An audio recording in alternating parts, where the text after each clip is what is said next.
Okay, good morning and welcome to another enthralling episode in our webinar series.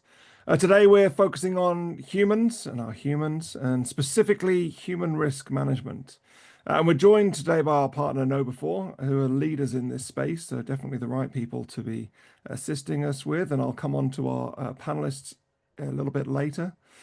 We've seen human risk exploited in numerous breaches, and actually many of those breaches, particularly when it comes to phishing, targeting our end users, which is especially concerning as we've seen since the advent of ChatGPT, an over 4,000% increase in phishing emails targeting people, trying to trick them and coerce them into behaviours that perhaps they wouldn't.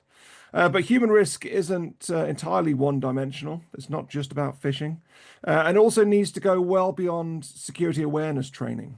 And it's also clear and important to factor in that it's not one size fits all, and it needs tailoring either to our organization, our users, and also in our preventions and interventions. But as with all things security, the solution has to involve people, process, and technology, and that's what we're going to cover: human risk and how each one of those elements fit together. So let me introduce our, if I can get the slides just to pop on there. So let me introduce our panel for today. So firstly, I'm going to welcome Dr. Martin Kramer. So Martin is the security awareness advocate for Europe and the Middle East at KnowBe4, promoting cybersecurity as a keynote speaker, researcher, and lecturer. Human-centered security and artificial intelligence are at the core of his activities. Martin has been active in the industry and research for more than 10 years, earning his doctorate to the University of Oxford and working as a consultant for SAP. I apologize for any background noise.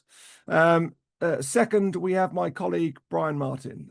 Brian is Director of Product Management at Integrity360, responsible for managing and developing Integrity360's group portfolio of cybersecurity services and solutions.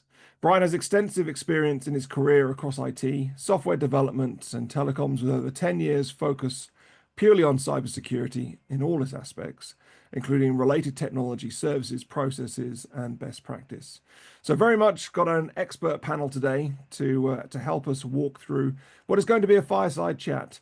So no slides today, but we're going to talk through some of the key aspects throughout the next half an hour or so. So I'm going to stop sharing my screen so that we can kick off today's fireside chat. If I can find the right button, there we go. But just lastly, as a quick reminder, we have the Q&A function at the bottom of your Zoom window. So please use that to ask questions throughout, and we will cover those at the very end in our Q&A session. So the first place to start, I think, is very much with a poll. So Lisa, if you could fire our first poll off, please. And we'll give you 20 to 30 seconds just to fire your answers in. And I think it will give us a great starting point. So we're going to start looking at, what is your concern when it comes to the human factor as part of your security posture?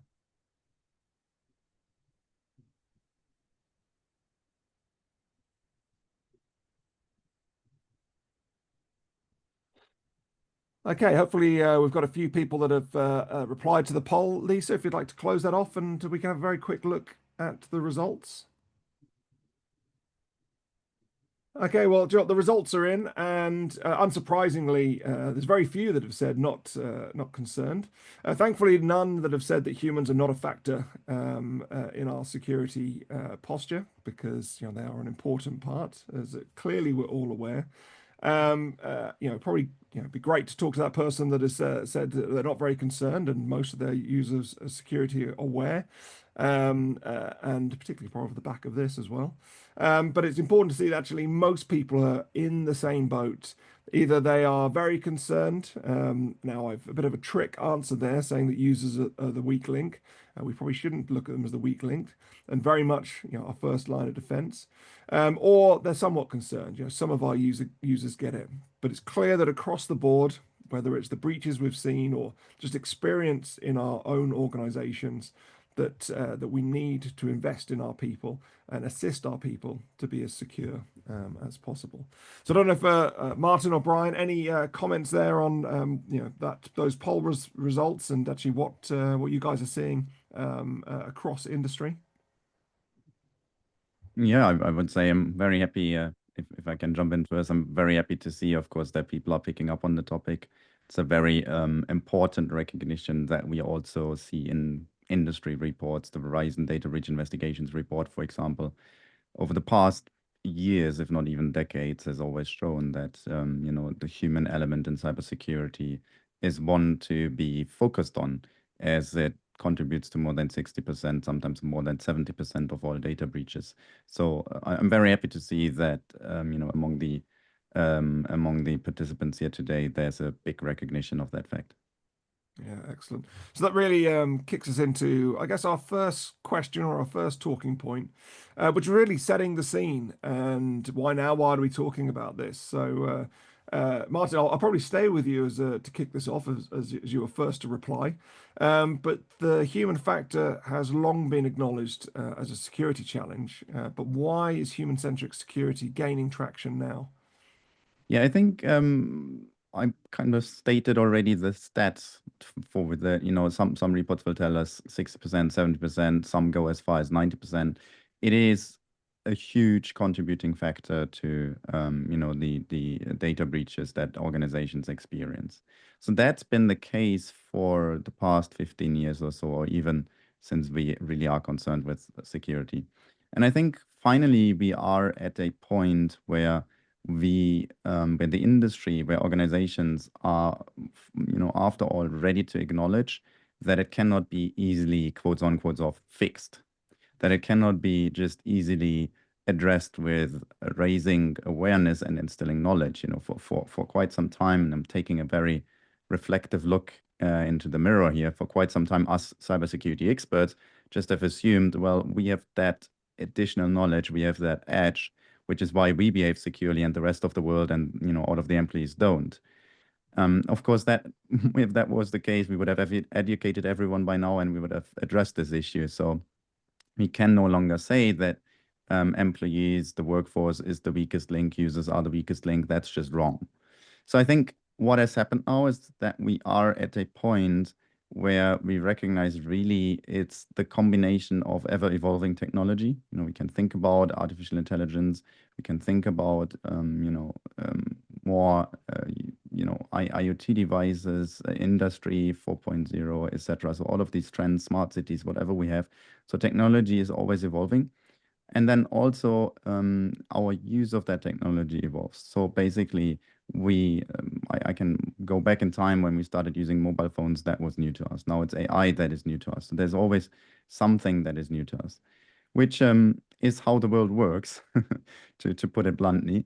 But it also means that we are constantly trying to keep up the pace. And that means that people, cyber criminals, have the chance of, exploiting our uncertainty, of playing at our desire to learn, playing at our psychology. And I think social engineering has been such a big topic that's been, a challenge for many organizations to deal with for such a long time. And finally, we are at that point, I mentioned it, where we recognize what really actually matters is how people behave rather than what they know or what they think. So it doesn't matter what the new technology is that we're dealing with. It doesn't matter what we know about it. What really matters is how people behave. In social engineering, the goal of the attacker is always to make people behave in the way that benefits the attacker.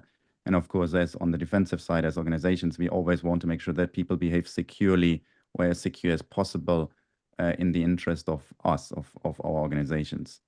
So that fairly long story to tell right now, but that's where we are. And I could give you one or two examples, of course, how that looks like today. Yeah, no, I don't. We'll come on to that in a second. I think there's a few important points you made there. One was about actually, the security guys, expecting everybody else to have the same knowledge. I'd actually also argue that, I'd say people in security don't always actually know best, or when it comes to behaviors, follow those exact behaviors, being, considering not above the law, but maybe complacency from time to time. And definitely there is a technology element to any solution. As you say, technology is hugely evolving, always new things for us to get to grips with. You mentioned AI. The next thing purported to be around the corner is quantum computing, and what effect that's going to have, and how that changes our approach. But yeah, I couldn't agree more that behavior is much more important than knowledge. And I think we are going to discuss that in a little bit more detail. But I'll come back to you in a second for some of those use cases. Brian, I'll just come to you just quickly on something that Martin mentioned there in terms of social engineering. And really, I don't know if you've got a view on exactly how that's become so effective. I know that we had a session with Dr. Fox Hamilton not too long ago, but she gave some great insights. Yeah, I think that, what has changed to make that happen, and I think there are a combination of factors. I mean, first of all, the workplace has changed dramatically in recent years, with so many more people working and collaborating remotely and digitally, and a lot of the social engineering techniques work particularly effectively when they're over a digital medium. So just the whole attack surface, if you like, for that type of attack has increased dramatically because of that process. And then secondly, with the advent of artificial intelligence and deepfakes and the ability of AI to improve the quality of social engineering attacks, whether they be, messaging or email or other media, that just has turbocharged, if you like, the attacker side in terms of their capabilities to target this increased footprint of digital communications across the modern enterprise. So I think it's, that humans have the same susceptibilities to being socially engineered and have the same motivations that cause them to react in certain ways. But because now there's dramatically more people working in that type of environment, with the increased arsenal that the attackers have, that has made the problem worse. And it was interesting in the survey, on the one hand, we were happy to see people still concerned about human security being a factor and taking it seriously. On the other hand, it is an indictment that maybe, it's a problem that we haven't cracked, and probably, never will completely, and therefore need to remain continuously vigilant on an ongoing basis. Well, I wouldn't be so negative, Brian. We're going to, put the world to rights when it comes to human security in the next 20 minutes or so. But yeah, so I mean, social engineering, playing upon people's fears, creating urgency, authority. And actually, Martin, you had a great example of this that kind of aligns with that deep fake example that Brian was giving. Yeah. So this is a story of a social engineering incident that happened, I think, early last year at the Hong Kong branch of the British engineering firm Arup. I'll tell the story before explaining some of the insights of it. So basically, we are we are taking the perspective of a worker from the finance department who goes about their day as they normally would, and they receive, of course, a lot of emails, but one of these emails stands out. It's an invitation to a call where urgent financial matters are to be discussed. The topic is an upcoming merger, and as part of that meeting, the finance worker notices that senior management is involved, and even the CFO is to participate in the meeting. So at the time of the meeting, of course, they dial in. We don't know whether it was Zoom, Teams, or any of the other platforms, but that also doesn't matter all that much.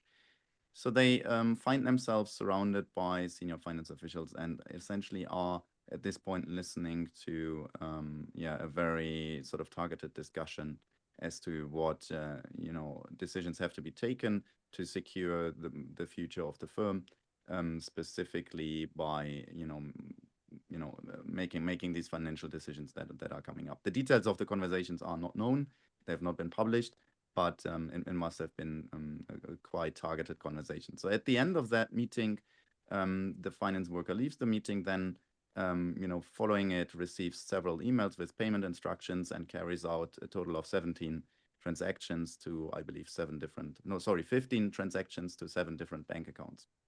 And it's only that after these 15 transactions, they get a little bit suspicious and decide to ring up the CFO and double check whether this amount of money, this number of transactions was actually what they intended to do. And the CFO then immediately says, "Oh no, we are actually being defrauded here," and that's when the Hong Kong police gets involved. The story that I've told is basically based on a report by again senior management that teamed up with the World Economic Forum to share this story. And they shared this story for the particular reason that in that online meeting, no one else was sitting in live or in real time in front of the camera, but that poor victim, that finance worker. Everyone else, so several other people, were actually pre-recorded deepfake videos. So, keep in mind, this is early last year. At that point, the deepfakes were pre-recorded. So that finance worker was essentially watching an elaborately staged theater play, if you want so. Now, of course, that's problematic because deepfakes were not spotted because there was no policy that essentially, would have told him to stop and verify. What we so often say when we are educating our users, if anything is suspicious, you should probably stop and verify. It took 15 transactions for them to pick up the phone and ring up the CFO to do that. Should have happened earlier. So there's a number of learnings here. And that's important to recognize.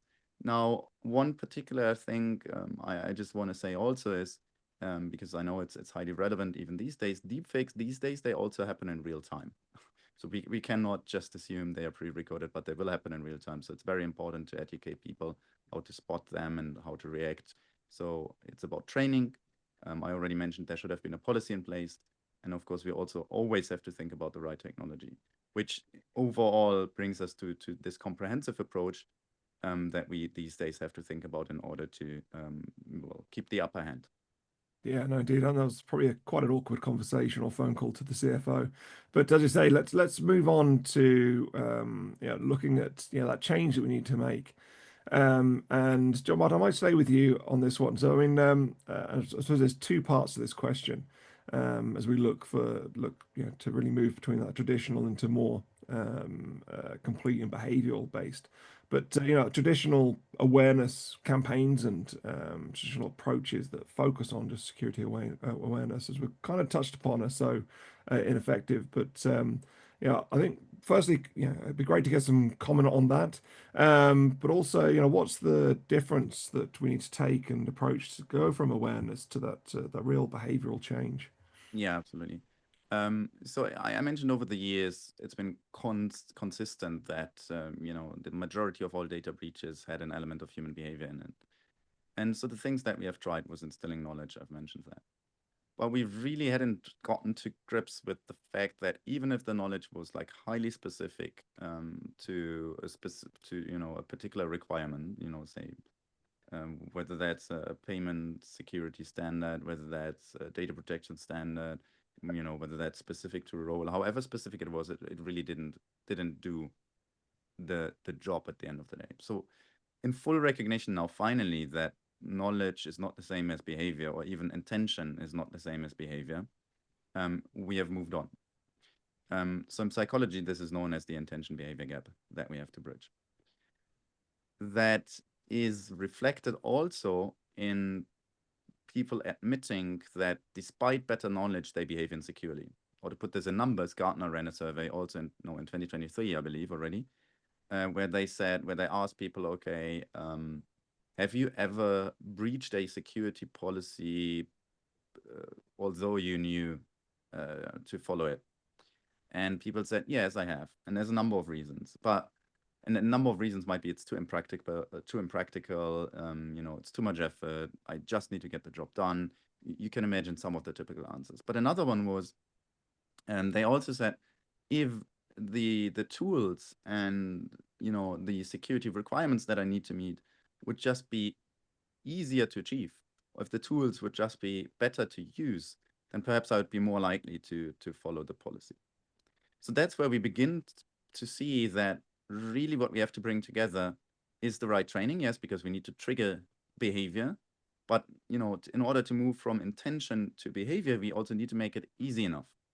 There's a number of ways how we can look at it, but I like to often use a model by the behavioral scientist B.J. Fogg, who simply says, in order for behavior to occur, you need to have the right level of motivation, you need to have the right level of ability, and you need to have a trigger.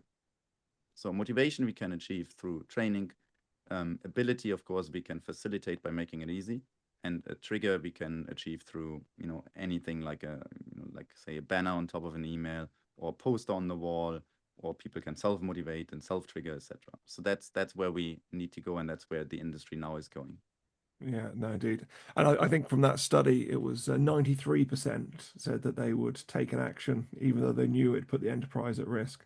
Yeah, which is a pretty amazing statistic. And yeah, I think obviously you're correct in terms of the the motivation, the intent, and actually turning that into action is going to be the challenge. And Brian, I think if I can just come to you on the effectiveness of security awareness and how Martin talked about the banners, putting the odd poster up to try and make people aware. But we also see sometimes organizations, holding people up on, you failed this phishing account, or, you had insecure behaviors, to almost make an example. But I'm not sure that really is the way forward. Yeah, because in fact, if you instigate a blame culture, then in fact you start to encourage the wrong behaviors, which is to hide mistakes that have been made, or to people to feel insecure around all of this type of activity. So if you really want to change behaviors, you need to move away from, as Martin says, not just being aware of what the right thing to do is, and to actually change how you behave, how you operate, and the decisions you make. And the communications around this needs to be supportive, not punitive. Needs to change that tone. You need to do it by having respected leaders exemplify the behaviors you expect in everyone. You need to reward the heroes, not punish the guilty, if you like. And even reward people who did make a mistake, but then fessed up to it and made the right decision. Be very positive about that too, because you want to remove any friction from people for feeling that they can't report something or admit they've made a mistake, and then everybody can collectively learn from those mistakes as well. We've seen some innovative companies do also fun things, things like gamify the whole learning process and behavior process. We've had clients who've run things like escape rooms where you had to, solve security awareness and training puzzles in order to get out of the escape room. We've also seen other companies that have actually hired marketing professionals into the security team to help bolster the messaging out to the wider organization around good behaviors and things to be aware of as well. So there are other ways to do it than just to use a kind of a hectoring kind of negative approach to blaming people for making mistakes. Yeah, I think that's true. Although a lot of that sort of marketing into security teams is still about awareness and bringing that to the forefront. Martin, you sort of mentioned making controls frictionless, and I often think about the concept of desire paths. There's the path you should be on, but then there's a shortcut that you could take, and we see people using that over and over again. But I suppose Brian teases up nicely there, talking about being supportive, not punitive in our approach. So it kind of begs the question: how do you design a security program that encourages that secure behavior? What is the key? Well, best way to look at it, I think, is to look at organizations who get it right, who say that they have seen a significant decrease in their risk profile. They say, sorry, that did not make sense. They say that they have seen a significant decrease, in insecure behavior, and therefore have a better risk profile that is more manageable. So what we can do is we can look at another report. The World Economic Forum published a report earlier this year. They always do it in collaboration with the security consultancy Deloitte recently. So what they see and what they report on in there is that organizations who although self-attest, but that's okay, who say they are more cyber resilient, they make strategic investments. And they do invest in awareness training, of course, but beyond that, and that's the crucial point, they invest into instilling secure behaviors. So they have security champions programs. They also have real-time coaching that is facilitated through software. They have non-punitive policy. We just touched on it. They even go as far, some of them even go as far as establishing a KPI for reporting incidents or insecure behaviors, etc. And they instill a positive security culture around everything they do through these measures. So that means that really these organizations that succeed instill a culture of proactive security behavior. And that shows in several different other ways. So it also shows if you would ask a random employee, they would say, oh, security, that's also my responsibility. They wouldn't say any longer, security, that's the responsibility of the InfoSec team, or let alone the IT department or the responsibility of the CISO. No, there's a recognition that security permeates the business, and therefore every single person in the enterprise has to take accountability and has to take responsibility of their own security behaviors. So that's a crucial part of it. Yeah, and it has to be driven from the very top. I think it's one thing saying, Joe, that's the responsibility of the security department. Actually, I'm going to take on that accountability. But that behavioral change in organization has to come from the very top. And I often think about it and taking a leaf out of the oil and gas industry. Now, not so much about security awareness, but in terms of safety. Obviously, they've had some numerous tragedies that were down to human error that they've seen, and actually created a culture of where nobody's afraid to call somebody out for unsafe behaviors. To assist their colleagues, even things like not holding the handrail when going down the stairs on an oil rig, or being, walking on your mobile phone, simple things like that people, are very comfortable to just remind their colleagues that actually, that's a behavior that we shouldn't exhibit.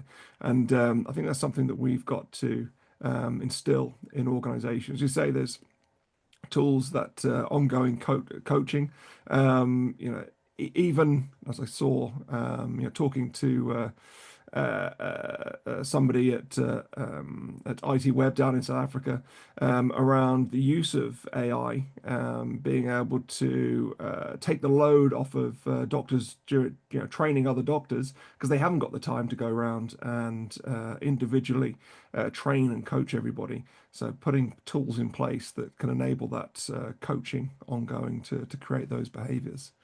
So I think just an interesting time, we'll move on to really sort of looking at human risk management and what the strategy is. So Lisa, we've got another poll here, if you would like to launch that poll for us. Thank you very much. So, a poll on human risk management and the strategy around it. So, how mature is do you consider your human risk management strategy? So we have the options there of very mature. We have a clear strategy covering all aspects of human risk. We have mature. We have a defined strategy covering most aspects, and which we report on regularly. Somewhat mature, so we have a human risk strategy, but it's not particularly well defined. Doesn't cover all aspects, particularly what we've talked about thus far, and is implemented ad hoc. Not mature. Our human risk strategy is not well defined. Or lastly, what is a human risk strategy? So hopefully nobody's clicking that last one, but do be honest. So I'll just give another 10 to 15 seconds for people to respond to the poll, and then we can have a look at the answers and our response from that, and then we can dive down into human risk management. There we go. We should see the results pop up. So thankfully, nobody has ticked the what is human risk strategy. We've got some that looking very mature, have that clear strategy covering everything that we've talked about thus far and is governed and constantly refined. A good number with a mature human risk management strategy, but then also equally almost half there, just over half, somewhat and not mature. So Brian, I don't know what sort of I guess there's some good insights to take from that, and some comfort, I guess, from some of the respondees. Yeah, it's a broad coverage from the the 11% who are mature right down to a lot of people in that middle category where somewhat are making some progress, but not not as far as they would potentially would like. I think that's I think that points to the fact that this can never be completed. It's almost a continuous process. I see human security in the context of the wider threat exposure management, and as we know, including human security into threat exposure management is a good way to think about it, because what you're thinking about is threat actors leverage different exposures in order to ultimately achieve their goals. Might start with a social engineering phishing attack to gain access to a privileged account, or then move laterally within the organization. So really, it needs to be your human security needs to be considered in that light. And Gartner has a good model around managing that on a continuous basis, thinking about first of all, scoping. What you want to include in your scoping, where you have doing discovery about what your current risk profile is. Where who are the risky users, and then going through that cycle of prioritization, validation, and your mobilization then is really a combination of increased awareness and training along with the tooling and processes to make you more secure. And then if you consider that as part of a continuous process, then you'll always be adding to it, improving it, maybe retiring bits that are less relevant, and keeping up to date with the ongoing threat landscape. So I think that survey is a reflection of the fact that you must constantly evolve your human risk strategy and approach in order to remain current in the current environment. Yeah, I think that's an important point. We've got to get visibility of what is just another exposure, another risk, to be able to quantify that. Martin, if we talk about a human risk management strategy, what does that look like for you? How do you integrate that into the wider security strategy? I know we've touched upon some elements now, but already, but really, how would you define human risk management strategy? Yeah, that's a good question. Basically, it is an overall perspective that complements your, if you want, the governance, risk compliance, your GRC function, or it complements even your enterprise risk management, to include any and everything that's to do with human behavior and your risk exposure in your organization. So that is the first part. Second part is it's not only meant to monitor, but also to manage. So when we are thinking about managing, we have to think about different interventions. Now, we know, looking at risk management, that fundamentally in cybersecurity, we're dealing with people, process, and technology measures. Meaning, if I take this perspective, any high risk that I've identified, I can address with, working or using the people lens, using the technology lens, or using the policy lens. It's always a product of that. So that means I have to bring all of, the people who are involved in all of these different measures to the same table. So that's a shortcut of me saying human risk management is a sort of board level responsibility. It needs to have the visibility of really senior leadership, because at the end of the day, this is where business risk is owned, and it is an essential part of that business risk. So I don't just have to say that because it makes us sound more important. We can look at, regulation. We can look at, over in Europe, we have the critical infrastructure regulation NIS2. Of course, in the UK, we have the equivalent of that also. We have DORA as for the financial institutions. And again, we have, or even the Data Protection Act over here, etc., GDPR, etc. So we don't really have to look very far to see that more and more regulation forces boards to be responsible and partly even to be personally liable for cybersecurity decisions. And as that is the case, many of these regulations put it in writing that, the human element is a crucial part of it, which, is then a strong motivator to say, hey, we need to take this holistic perspective at human risk management. Now, I've already alluded to the fact this isn't just about training. This is also about technical measures, and it's also about policy. And I just want to illustrate this a little bit further. So think about the number of emails your employees receive every single day, right? A certain proportion of that emails will actually be malicious emails.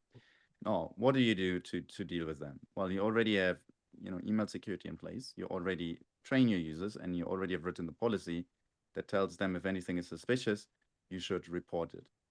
Now, if you want to improve on this situation, because I guarantee you a certain amount of email will always go through the technical defense, will always reach the user, a certain amount of users will always not take the desirable decision, then you again have to invest in all of these three aspects. Again, you should bring this, you should bring your email security to the next level. You should make sure that people are well educated and well aware of the threats, that they are also trained to behave securely, and you should make sure that your policies stay up to date. Now, this means that you need to maintain, that you need to monitor, that you need to evaluate, that you need to manage, and that you need to be able to audit your entire system. So that's where really human risk management comes in. Yeah, I think it's important. Yeah, you mentioned email security as being, part of that, obviously in the face of phishing activity, but also in terms of monitoring behavior, through inboxes, to be able to guide what training is needed, what behaviors do we need to alter in order to make ourselves much more secure. So Brian, just I think there's that growth. I suppose we touched upon this a little bit, but seeing that growing focus on empowering employees to be very much part of that defense, and not just a risk to manage. So what's your view on following on from what Martin said, in building this culture of shared responsibility? So I think it's about empowerment, explain the why. I think if you want to change behaviors, if you want to empower people, they need to understand the why. And the most powerful way to do that is through storytelling with real examples. And so I think that's a really important part of the communications, is around getting people to really understand why this is so important. As mentioned before, respected leaders exemplifying the behaviors, reward your heroes and good behavior in general, the positive reinforcement rather than the blaming and hectoring, as we talked about before, and also removing the barriers as well. There are negative, situations that cause individuals to ignore what they know is the right thing. That can be fatigue, overwork, cynicism. So creating time and space for people to actually do the right thing, learn the right thing, make it fun and positive, and just that positive reinforcement. And I think in the longer term, personalization as well. I think we've all been on the receiving end of rehashed training that feels like it's duplicated, that it's repetitive, and we're not relearning anything new.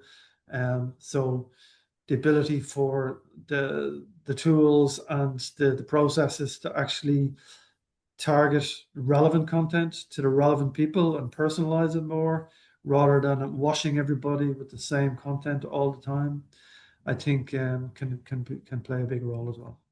Brilliant. And John, we are getting on for time, so I've probably got two questions. One, a bit of a step change into everyone's favorite topic at the moment, and that's AI.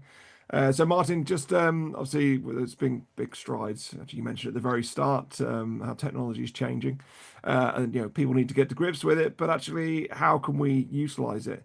Whether it's AI agents, agentic AI, making use of generative AI capabilities. So I suppose a two-part question or two-prong question. Does agentic AI and AI in general, do you see it tipping the scales for attackers or defenders? And then secondly, what does it really do for human risk management?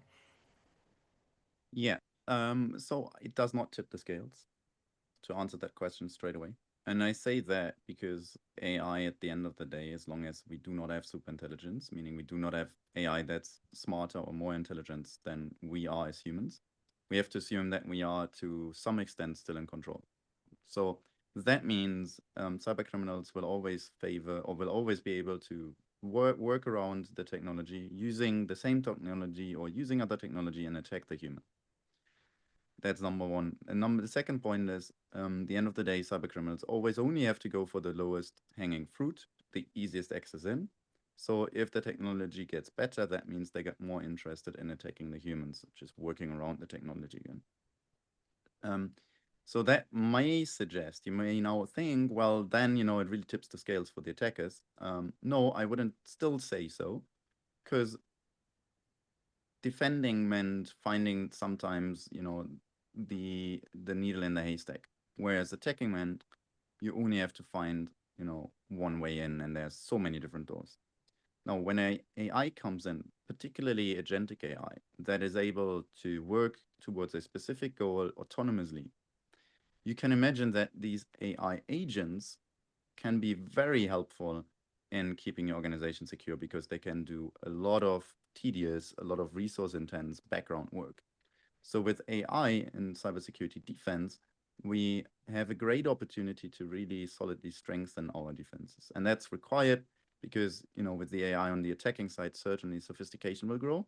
And certainly, and we have observed this already in human-related security, the quantity of attacks and the quality of attacks will grow. So for human risk management, that means we are now able to create more personalized, more relevant, and more adapted training for people.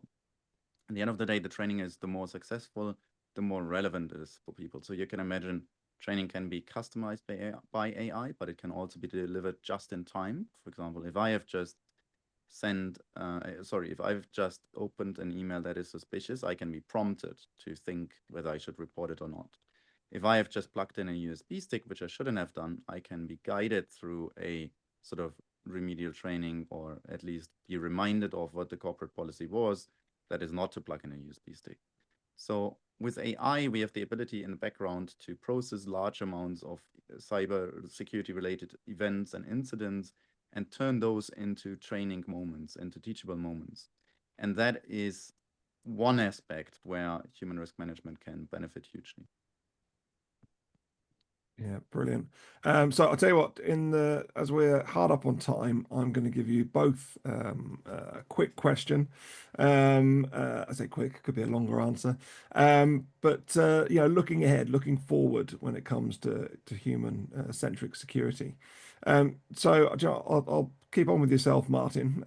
But how do you see, or where do you see human-centric security evolving to over the next few years?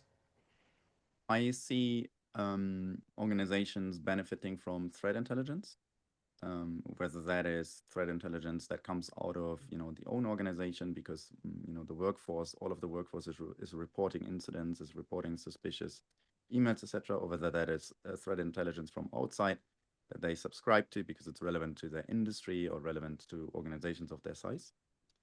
I see organizations making use of agentic AI for their own defense, whether that's for personalizing content, for incidents triage, or for keeping the network secure.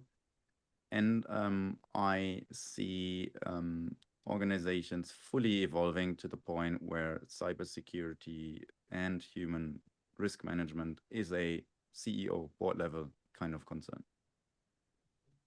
Brilliant. And Brian, I'll give the last words to yourself before we jump into the Q&A. Yeah, so I agree wholeheartedly with Martin's summary there. I would just add maybe I see more integration, rather than standalone silos of capability, more integration of signals coming from the training and awareness platforms, integrating with email, endpoint, DLP, security service edge, all providing more tailored risk assessments and remediations, and ability to get visibility at risk at a user level as well as at an organizational level. And as I mentioned before, integrating that into a wider threat exposure management. And also the more automation of the testing side of the campaigns, integrating more of the modern attack types like automation of campaigns involving deep fakes, agentic AI, but tailored and personalized as well to individuals in different parts of the organization. Yeah, I think definitely from a technology perspective, wholly across security, we see a convergence as all the different elements come together for a fuller, not just portfolio, but joined up capability, whether that's single vendor, multi-vendor, but it's all got to pull together in one area. So I will jump on to the Q&A. So let's jump in. If I can just find my Zoom window, which has just disappeared off my screen. Where are we? 2 seconds. So let's have a look at the Q&A, which has just disappeared. Classic. Here we go. Okay, so we've got a couple of questions in. Please do ask any questions that we can put to the panel. So the first question is, how should I approach this to get board or exec level buy-in? So I guess this is really a question, Martin, of how do you manage upwards? Yeah. Straight away, I would say storytelling is a great example. I just mentioned that perhaps the most powerful story that you could have, which is the social engineering attack that Arup was a victim to, because that involved the CFO being impersonated actually. Another storytelling example, look up what happened to Ferrari last year. They defended successfully against the social engineering attack because someone who was called by the alleged, I think, CFO again, asked them a verifying question as to what book recommendation they had given them the week before, and the attacker didn't know what that book was, so the attack didn't succeed. Storytelling is massively powerful. You can of course argue with regulations again, since they hold the board accountable and personally liable. And of course, what you can do to get buy-in is you can simply calculate the return on security investment, if you want to, or the return on investment, and show that it is very beneficial to invest into human risk management. Yeah, and I think although regulation is, I guess one stick to beat them into submission and focus on it, that it's probably better to use a carrot with that storytelling. And I suppose it's really for CISOs to get that time with the exec teams and board to, as you say, bring the stories to life. And again, that's just it's awareness, but then it creates that intent and understanding of what needs to be done, and then hopefully will trigger the question of actually how do I start implementing this. Brian, just if I come to you for the next question, what do you see as the biggest challenges? What are the biggest challenges you see organizations facing when it comes to human security programs? And I guess that's the implementation, the operation. So employee engagement and motivation. There is a certain fatigue out there. So engaging in personalized content, tailored content is crucial, and keeping, the fact that the content can sometimes get stale and not keep a pace with modern threats and evolution. So having a regular cadence, keeping up with the current threats, and also measuring progress and effectiveness. So good reporting and having the skills and resources to do all of that. So the same way, if you're investing in any technology or security program, that you need to make sure you don't just buy a tool, but also have the requisite resources. And if you don't have access to that, then consider, a partner or services to go alongside the technology as well to help you with all of that. Yeah. So, John, we've got a couple more questions. I'll try and squeeze them in before we come up for the hour, because we don't want to run too much beyond that. So, the question is, how can we utilize what, John? This is hopefully a question you can answer, Martin. I appreciate you're the evangelist rather than technology expert. But how can we utilize KnowBe4 to address the risks related to recent tech evolution through trainings? Right. So we've got training modules in there to cover generative AI, for example, large language models. We have got content in there specifically on deepfakes, and we have, always content in there even for secure development operations, if that's something your organization needs to have for in-house development and how to develop those securely. So that is without any further specification like that. That is what I would say broadly. Yeah, no, indeed. And I suppose that's the important aspect, is making sure that that's up to date, and something that KnowBe4 does extremely well is making sure that everything's relevant. And actually, as Brian said in his last answer, that it's not stale, which is obviously a bit of a turn off to people completing their awareness training. So the last question we have here is, with more and more systems gathering and storing security data, and now also a user behavior type data, at what point does the employee's privacy rights cross over with an organization's security risk position? Asked with systems that warn or alert based on system detected change in a user behavior pattern in mind. So it's quite a long question there. If I kind of break that down, probably that first piece, that monitoring people's behavior, does that step upon privacy rights? I suppose Germany being one of those that is very at the forefront of privacy.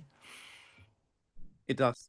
Of course it does. Therefore, it's crucially important to look very closely what actually is happening on a technical level, and of course to manage the perception of it.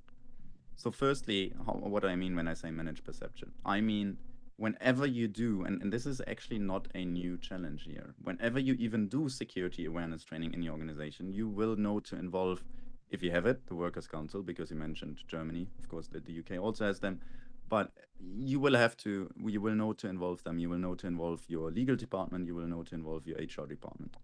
And generally speaking, the lawyers and the Workers' Council, they will work it out for you.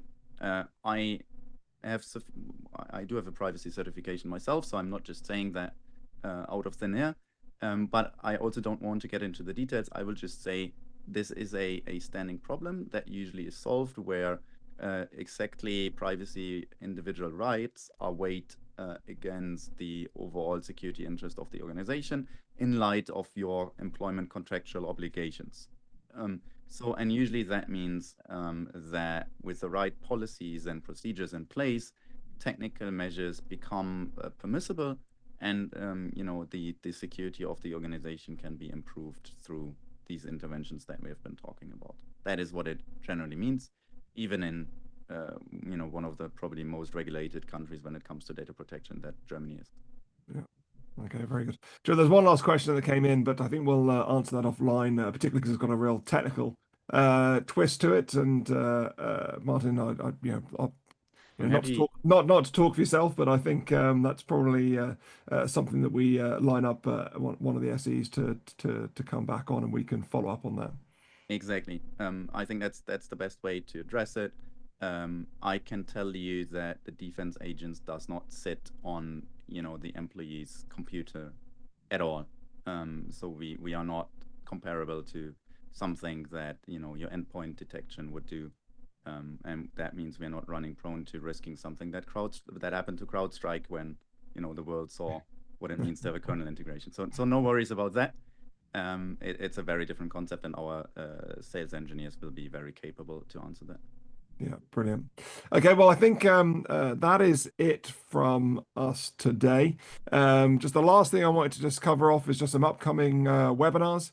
So very first, I think in September, we have our AI risk management in practice, and bringing some of our experts in from a couple of areas across our business to talk around AI risk and how we can mitigate it. And that's really implementation of AI inside of our organizations.